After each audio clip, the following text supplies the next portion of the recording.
मेरी कहानी पति नहीं तो देवर ही सही, मैंने चुपके से छत पर किया। मैं एक शादीशुदा महिला हूँ। मेरी शादी को ज्यादा समय नहीं हुआ है और मेरे पति मुझसे दूर रहने लग गए हैं, जिसके बाद मेरे देवर ने ही मेरी कमी को पूरा किया। मैं एक विवाहित महिला हूँ। मैं अपनी शादी में बिल्कुल भी खुश नहीं हूँ। ऐसा इसलिए क्योंकि मेरे पति मुझ पर कभी भी ध्यान नहीं देता है। वह अपनी छोटी सी दुनिया में मग्न रहता है।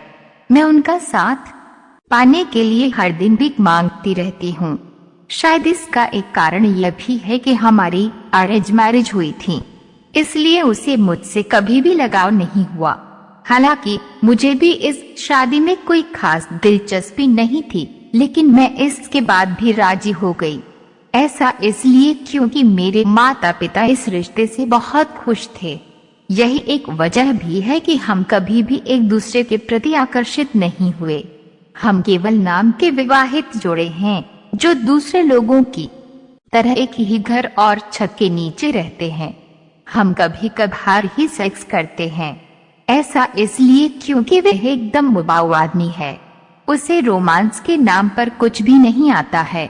हम शादी के बाद केवल अपने हनीमून पर गए थे। उसके बाद हम आज तक कभी भी एक साथ बाहर नहीं गए। सच कहूं तो उसका मंदबुद्धि व्यक्तित्व मुझे हर दिन उससे घृणा करने के लिए मजबूर करता है। वह केवल अपने काम में डूबा रहता है।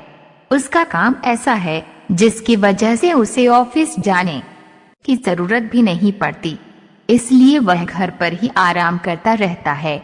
यही एक वजह भी है कि उसे दिन के हर मिनट में अपने कमरे में देखकर मुझे बहुत ज्यादा निराशा होती है।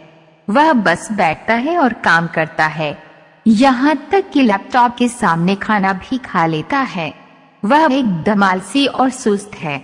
उसे केवल एक चीज पसंद है, वह है घर में बंद रहना। ऐसा नहीं है कि हमने इस बारे में बात करने की कोशिश की, लेकिन इसका कोई फायदा नहीं हुआ। मैंने उसे इतने हिंट दिए कि हमें साथ में डेट पर जाना चाहिए, लेकिन उसका रवैया ज्यों का त्यों है। सभी तस्वीरें सांकेतिक हैं। हम यूजर्स द्वारा शेयर की गई स्टोरी में उनकी पहचान गुप्त रखते हैं। पति से नहीं बल्कि देवर से प्यार है। इस कहानी में ट्विस्ट ये है कि मेरी निगाहें मेरे पति को नहीं बल्कि कमरे से बाहर मेरे देवर को ढूंढती रहती हैं। दरअसल मेरा देवर बेहद हैंडसम यंग और फिट है। उसका व्यक्तित्व अपने बड़े भाई के बिल्कुल विपरीत है। मुझे कभी कभी आश्चर्य भी होता है कि इन दोनों भाइयों के बीच इतना गहरा अंतर कैसे हो सकता है। मेरा देवर महत्वाकांक्षी, आत्मविश्वासी और बहुत ही सामाजिक है। वह बाहर जाना पसंद करता है। वह अक्सर अपने दोस्तों के साथ घूमने का प्लान बनाता है। यही नहीं, वह जब भी काम पर जाता है तो इतना अट्रैक्टिव लगता है कि मैं खुद को उसकी तरफ आकर्षित होने से रोक नहीं पाती हूँ। हालांकि मैं मानती हूँ कि यह सब बहुत गलत है, लेकिन जब आपके पास एक ऐसा पति होता है जो पर बिल्कुल ध्यान नहीं देता, तो आपका ध्यान किसी दूसरे व्यक्ति पर जाना लाजमी है। मैंने अपने देवर के लिए व्रत रखा। मैं आपसे छिपाना नहीं चाहती, मुझे अपने देवर से प्यार हो गया है। उसमें वो सब कुछ है जो मैं अपने जीवन साथी से चाहती थी। हमारे व्यक्तित्व पूरी तरह से मेल खाते हैं।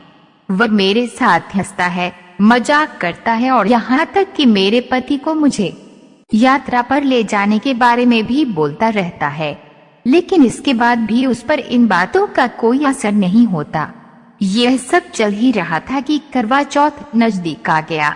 ऐसे में मुझे अच्छे से पता था कि मेरे मन में किस आदमी के लिए भावनाएं हैं। वह मेरा पति तो बिल्कुल नहीं था। ऐसे में मैंने उसके लिए करवा चौथ का व्रत भी नहीं किया। मैंने पूरे दिन उपवास रखा और जब उपवास तोड़ने का समय आया तो मैंने झूठ बोला कि गलती से मेरी आंख में कुछ चला गया। मैं इस रिश्ते को आगे बढ़ाना चाहती हूँ। इस दौरान मैंने अपने पति के चेहरे की ओर देखने से परहेज किया। मैंने चतुराई से पहले अपने देवर की तरफ देखा, फिर चांद को देखने के बाद मैंने अपना व्रत खोल लिया। हालांकि किसी को भी इस बात का एहसास नहीं हुआ कि मैंने किसके लिए करवा चौथ का व्रत रखा।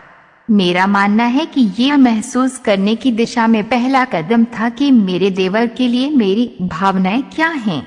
मैं उसे बताना चाहती हूँ कि मैं उससे बहुत ज्यादा प्यार करती हूँ। मुझे बस अपनी इच्छाओं पर काम करने का एक तरीका निकालने की जरूरत है, चाहे इसमें तलाक हो, अलगाव हो या फिर। मैं फैसला लेने के लिए बिल्कुल तैयार हूँ। मैं अपने पति के साथ नहीं रहना चाहती। मुझे उससे बिल्कुल भी प्यार नहीं है।